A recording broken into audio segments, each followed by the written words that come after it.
¿Qué es un ataque de pánico? Bien, ante todo es importante ubicarlo en lo que actualmente se llaman trastornos de ansiedad. Un ataque de pánico tiene dos clases de síntomas, síntomas físicos y síntomas psíquicos.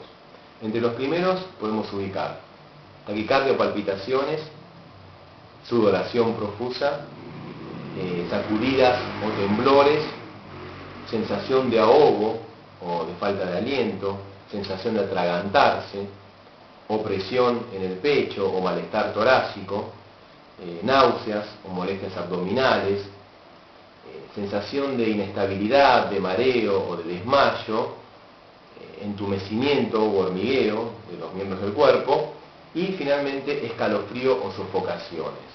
Y entre los segundos o los síntomas psíquicos podemos mencionar sensación de muerte inminente, un intenso temor a la muerte, sensación de volverse loco o de perder el control y sensación de despersonalización o desrealización, en donde el sujeto siente que ya no reconoce su realidad, no se reconoce a sí mismo. Para que se diagnostique un ataque de pánico tienen que existir 4 o más de estos síntomas sin condición médica que los justifique. Y todos bajo la figura, bajo la situación de una crisis o de un ataque, como lo dice realmente la palabra. Acá es importante hacer algunas salvedades. Estos síntomas tienen que darse, como decíamos recién, en forma simultánea, ¿bien? Y en un plazo de unos aproximadamente 10 minutos, que es lo que da un ataque promedio. Hay algunos que son más severos que duran más tiempo. Es importante la consulta con un profesional. Este tipo de material que hacemos aquí forma parte de lo que se conoce como periodismo de divulgación o divulgación científica. Hay que tener mucho cuidado con el autodiagnóstico o peor aún con la automedicación. Reitero, simplemente esto es material de información y de difusión de temas que de otro modo ustedes no podrían conocer. Una característica importante, central, de los ataques de pánico es su carácter imprevisible. Estas crisis suceden en el lugar menos pensado, conduciendo el automóvil, mirando televisión, esperando el bus, en cualquier situación en donde no hay un peligro aparente, es donde se dispara este ataque. Bien, es importante destacar que el sistema nervioso dispara señales de alarma, ni siquiera de miedo, de pánico, como decíamos recién, en situaciones en las que no debería existir. Como estos síntomas son semejantes a los de un infarto, las personas que los padecen suelen consultar, por ejemplo, a los médicos, es natural.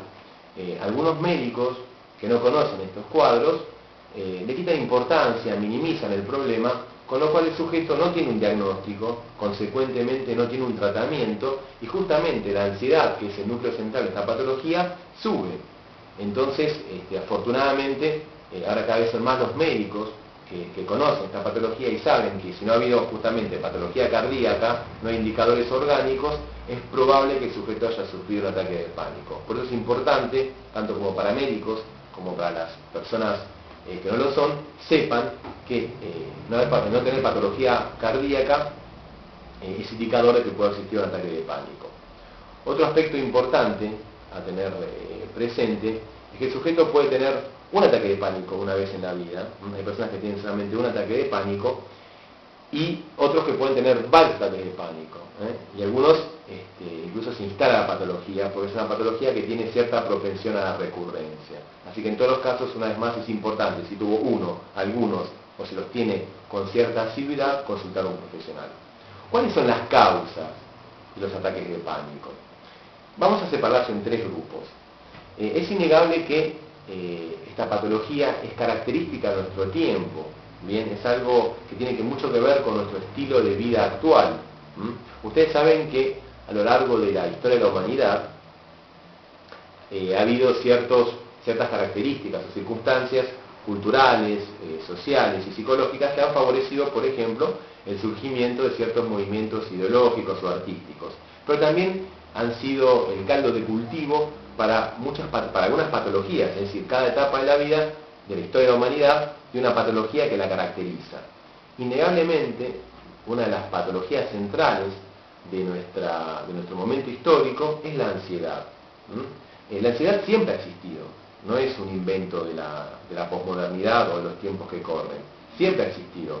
Lo que decimos es que hay circunstancias, hoy por hoy, que hacen que esta ansiedad se dispare a niveles impensados, ¿bien? Entonces, como primer grupo de causas de los ataques de pánico, vamos a mencionar este estado de ansiedad generalizado. Vamos a hablar de incertidumbre laboral, de la inseguridad jurídica y social, de las dificultades económicas. Estos factores forman un cóctel patógeno y bastante peligroso que muchas veces desemboca en los ya mencionados ataques de pánico. Como segunda causa, hay ciertas actitudes que tienen las personas o conductas que suelen generar este tipo de patologías o de crisis, y que es un hábito muy común, por lo menos yo lo veo bastante en la clínica, que es el hábito de la acumulación de problemas sin resolver.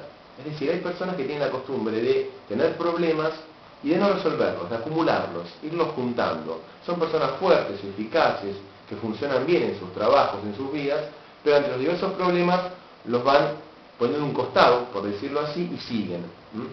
El cuerpo, por supuesto, pasa la factura, y el ataque de pánico suele ser una de estas facturas. ¿Bien?